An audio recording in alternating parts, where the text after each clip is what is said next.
بلوچستان میں جو واقعہ ہوا اس پہ بات کرنے جا رہے ہیں۔ جرگے کے فیصلے پر جوڑے کو جو قتل کیا گیا تھا اس نے پورے ملک کو تو ہلا دیا۔ اب اس میں تحقیقات میں بھی تیزی آئی ہے، کچھ نئی ڈیولپمنٹ بھی سامنے آئی ہے، تو وہ کیا تمام تر تحقیقات ہیں، کیا تمام تر ڈیولپمنٹ ہیں؟ خبر کشائی، پوسٹ مارٹم جو ہے وہ بھی مکمل کر لیا گیا ہے۔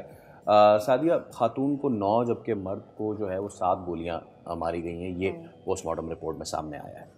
اچھا، ایک جو چیز جو ویڈیو بیسکلی دکھا رہے ہیں اس میں کچھ نمبرز مجھے الگ نظر آ رہے ہیں، کیونکہ وہ پوری ویڈیو ہے جو سوشل میڈیا پر ہے۔ پھر جس طرح سے اس شخص کو، خیر بہرحال وہ مر جانے کے باوجود بھی اس کو لاتے مارتے رہے۔ رشید بلوچ ہمارے ساتھ موجود ہیں، کورسپونڈنٹ ہیں ہمارے۔ السلام علیکم Rasheed, very good morning to you.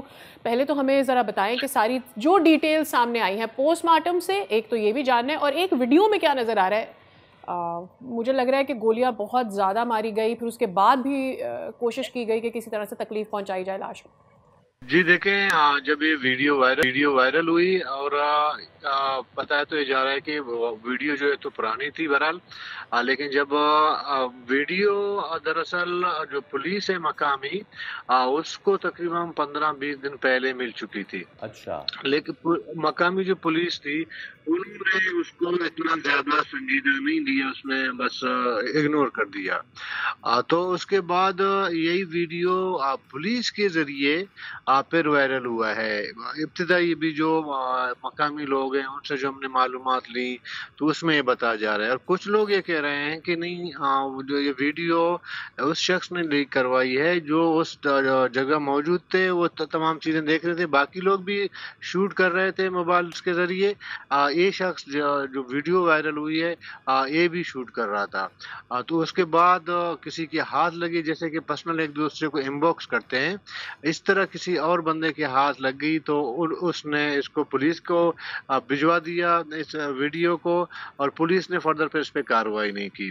یہی وجہ ہے کہ کل وزیر اعلیٰ بلوچستان نے جب میڈیا کو بریفنگ دی تو انہوں نے کہا کہ جو مقامی ڈی ایس پی ہے اس کو ہم نے معطل کر دیا ہے۔ اس کی وجہ یہ ہے کہ اس نے بعد میں جب یہ اس کو اطلاع ملی تھی تو انہوں نے اب اپنا جو اسپیشل برانچ وغیرہ ہوتی ہے وہ پھر اطلاع دیتی ہے، انفارمیشن اوپر سے آئی جی تک پہنچتی ہے ان کی، تو انہوں نے یہ خبر چھپائی اور اپنے باس کو بھی، یعنی کہ آئی جی بلوچستان تک کو یہ خبر نہیں دی۔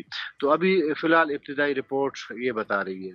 اور یہ جب کل پوسٹ مارٹم کیا گیا خاتون کا اور مرد کا، ان کی قبر کشائی کی گئی اور اس کے بعد اس کا جو پوسٹ مارٹم ہے وہ کی گئی، اس میں بتایا گیا کہ جو مرد ہے اس کو تقریباً 9 گولیاں مار دی گئی ہے، اور جبکہ خاتون ہے اس کو 7 گولیاں مار دی گئی ہے۔ تو جہاں ان کو مارا گیا تھا تو وہیں پہ ان کو جو ہے وہ دفنا بھی دیا گیا تھا۔ تو یہ ابتدائی جو پوسٹ مارٹم ہے اس میں یہ بتایا جا رہا ہے، اور اب پولیس یہ بتاتی ہے کہ ہم جو ہے مزید انویسٹیگیشن کو وسیع کرنے کے لیے ان کے جو باڈی کے ڈی این اے ٹیسٹ بھی ہم نے کروانے ہیں، کیونکہ ڈی این اے کا جو ہے لیبارٹری وہ کوئٹہ میں، بلوچستان میں نہیں ہے، تو یہ پنجاب یعنی کہ لاہور انہوں نے بھیجنے ہیں سیمپلز، وہاں سے جو ہے پھر رپورٹ انہوں نے منگوانی ہے۔ سبسکرائب کریں اور بیل دبائیں تاکہ کوئی خبر رہ نہ جائے۔